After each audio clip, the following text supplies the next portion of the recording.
Coba pejamkan dan bayangkan, jika seluruh kekayaan dan barang berharga milik kamu saat ini hilang dalam sekejap akibat bencana alam.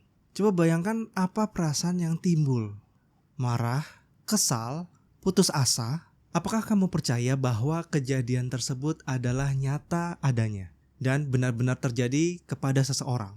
Namun, kejadian tersebut justru memicu lahirnya sebuah filosofi. Filosofi yang sangat berpengaruh dan juga mempunyai relasi sampai hingga detik ini. Dan juga mampu mengubah cara pandang hidup jika kamu berhasil mengaplikasikannya dengan benar. Simple people, let's talk about Stoicism. Zeno adalah seorang pedagang dari Cyprus. Ia merupakan saudagar atau pedagang yang cukup kaya pada zamannya. Ia tiba-tiba harus menerima kenyataan pahit bahwa seluruh kapal dagangnya dan juga seluruh kekayaannya harus tenggelam akibat bencana alam di Laut Athena. Di tengah ia meratapi nasibnya, ia menemukan sebuah buku filosofi karya Socrates. Kebetulan pada masa Zeno, Socrates masih hidup, sehingga Zeno saat itu juga memutuskan untuk belajar dan berguru langsung kepada Socrates. Seiring dengan berjalannya waktu demi waktu, Zeno akhirnya menjadi seorang filsuf dan mempunyai murid yang cukup banyak. Dia akhirnya mempunyai pola pikir atau buah pikir filosofinya sendiri yang ia namai Zenonism. Sesuai dengan namanya, Zeno mempunyai venue atau tempat mengajar khusus berupa teras dengan penuh gambar-gambar. Entah mengapa nama dari filosofi yang dipunyai Zeno berubah menjadi Stoicism, yang berarti filosofi yang terlahir dari teras yang bergambar. Seiring dengan berjalannya waktu, filosofi Stoicism ini banyak diupdate dan juga banyak pengaruhnya oleh beberapa filsuf lain. Ada filsuf bernama Seneca yang berupa seorang politikus atau pada saat itu adalah penasihat kaisar. Yang kedua adalah Epictetus, yaitu seorang mantan budak. Dan yang ketiga adalah Marcus Aurelius yang merupakan seorang kaisar kekerajaan. Cukup menarik ya, bahwa filosofi Stoicism ini merupakan buah pikir atau filosofi dari berbagai macam perspektif orang-orang atau filsufnya. Ada yang berupa pedagang, ada yang berupa kaisar, ada yang berupa politikus, hingga seorang mantan budak. Saat ini, kata stoik disematkan atau direlasikan kepada seseorang yang bisa tetap tenang meskipun dalam kondisi yang tertekan. Dan juga kepada seseorang yang cenderung menghindari akan keadaan kondisi emosional yang tinggi.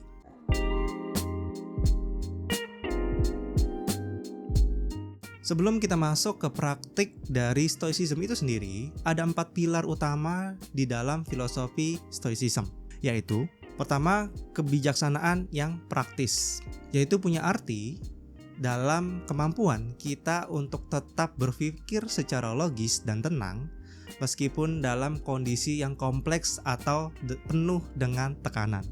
Yang kedua adalah moderasi, yang artinya mempunyai kendali diri untuk terus melakukan keseimbangan dan mencukupkan diri sendiri dari segala aspek kehidupan yang ada. Pilar yang ketiga adalah keadilan, yang berarti kita tetap melakukan atau memperlakukan orang secara adil meskipun orang tersebut melakukan kesalahan dan juga berimpak kepada diri kita. Pilar keempat adalah keberanian. Berani untuk tetap selalu hadir setiap harinya untuk menghadapi tantangan yang tidak pasti dalam kehidupan, yang tentunya harus disikapi dengan sikap integritas yang tinggi. 4 pilar utama inilah yang akan menjadi fondasi utama saat kita menjalani filosofi Stoicism.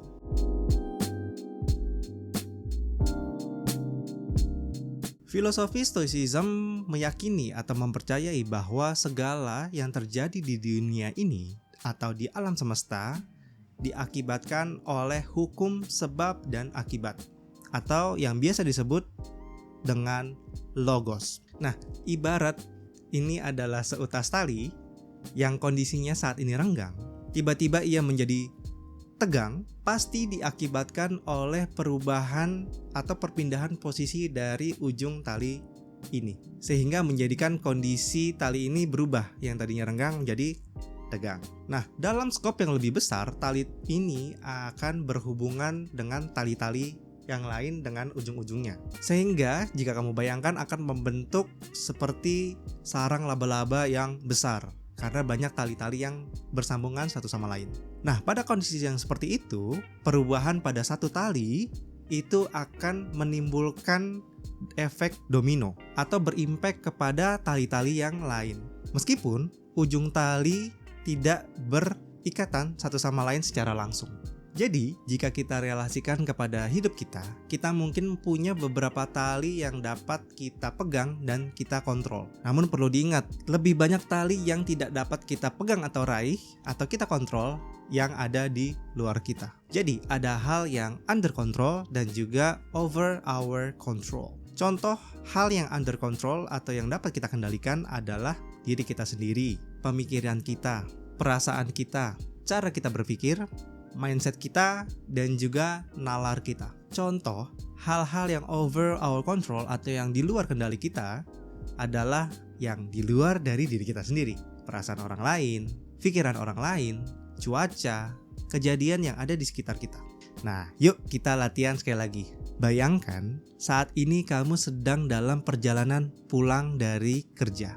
Namun, lalu lintas pada saat itu sangat amat macet atau bahkan stuck.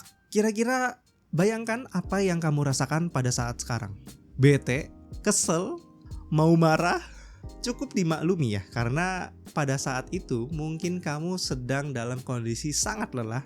Namun, untuk seorang stoik, mengapa harus memikirkan sesuatu, bergerumul dengan diri sendiri, atau membuat tekanan dalam diri dan membuat diri kita stres di atas sesuatu yang tidak dapat kita rubah sama sekali? Kita kembali ya ke kasus macet. Kira-kira apa yang dapat berubah atau dapat terjadi jika kita kesal atau sampai mengeluarkan sumpah serapah pada saat mengalami macet? Apakah tiba-tiba lalu lintas saat itu langsung lancar? Enggak ya kayaknya ya. Atau tiba-tiba ada seseorang yang datang dan menjemput, menyelamatkan kita dari kemacetan ini? Seorang stoik akan menghadapi kerandoman dunia ini bukan dengan berpasrah diri, tapi lebih dengan berpikir secara rasional, atau lebih sadar dengan buat apa kita memikirkan hal-hal yang tidak mampu kita kendalikan atau kita rubah.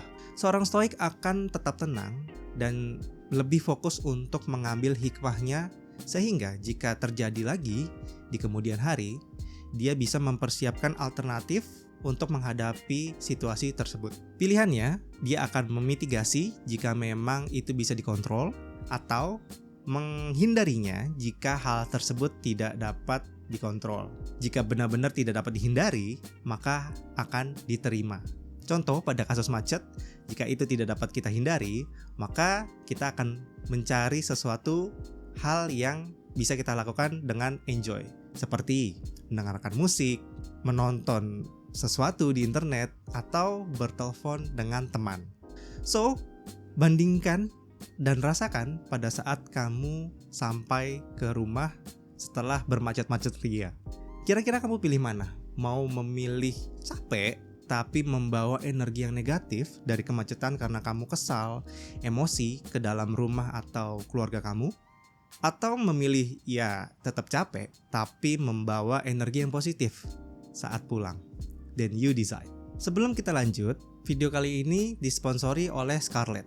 Scarlett memberikan contoh produk untuk gue gunakan dan gue coba, yaitu Glow Toning Serum dari Scarlett. Di dalam serum Brightly Ever After ini terdapat kandungan Phyto Whitening, glutathione, vitamin C, niacinamide, dan lavender water yang dimana berfungsi dan bermanfaat sebagai mencerahkan kulit dan memudarkan noda di wajah seperti hyperpigmentasi, bekas jerawat, flek-flek, dan juga bekas luka. Dan juga membantu banget nih mengontrol kadar minyak berlebihan di kulit, khususnya kulit muka gue yang berminyak. Dan juga membantu mengecilkan pori-pori dan juga memprovisasi warna kulit sehingga menghaluskan kerutan dan juga garis-garis di kulit. Cara pakainya cukup mudah, tinggal teteskan 2-3 tetes serum dan usapkan di muka secara rata. Diamkan beberapa saat agar serum bisa meresap di kulit. Terima kasih Scarlett telah mensponsori video ini.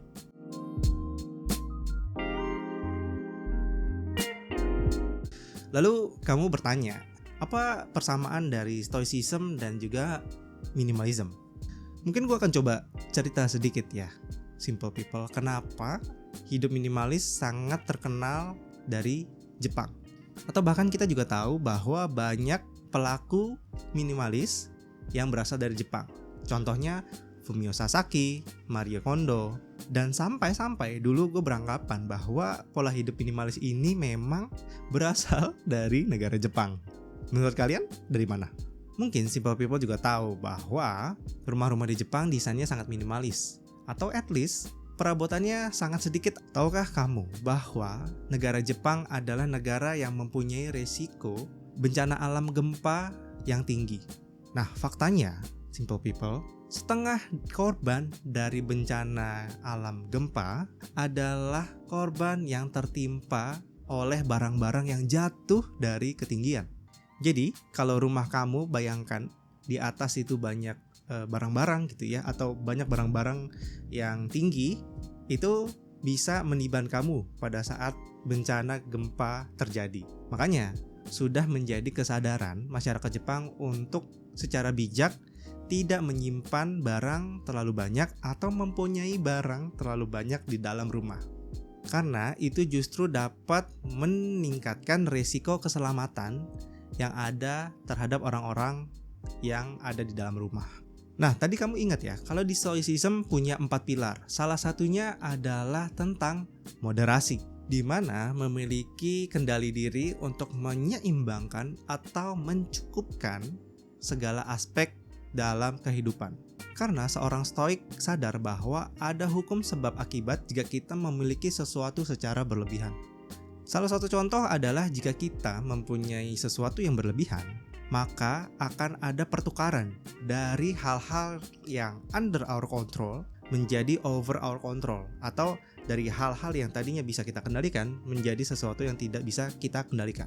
Contohnya, pertama mungkin kita banyak membeli barang yang konsumtif dan menukarnya dengan kondisi keuangan kita yang semakin memburuk.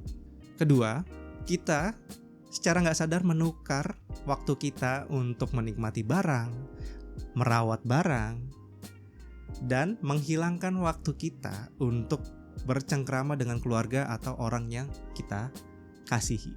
Jika saat ini kamu adalah seorang minimalis atau seseorang yang tertarik dengan pola hidup minimalis dan juga saat ini sedang mempelajari filosofi stoikisme, congratulations, kamu di jalan yang benar untuk meningkatkan mindset dan juga prinsip hidup kamu dan juga kesadaran diri untuk melawan kuatnya arus deras tantangan dan kompleksitas dalam hidup.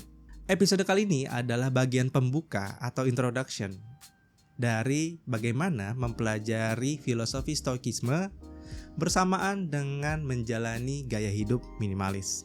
Nah, jika kamu tertarik dengan topik itu, jangan lupa like video ini dan juga komen di kolom komentar di bawah biar gue tahu bahwa kalian tertarik ingin melanjutkan diskusi ini lebih dalam atau membahas topik ini lebih detail lagi.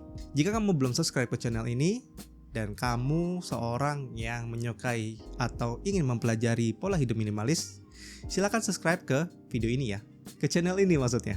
Thank you for watching guys, and bye simple people.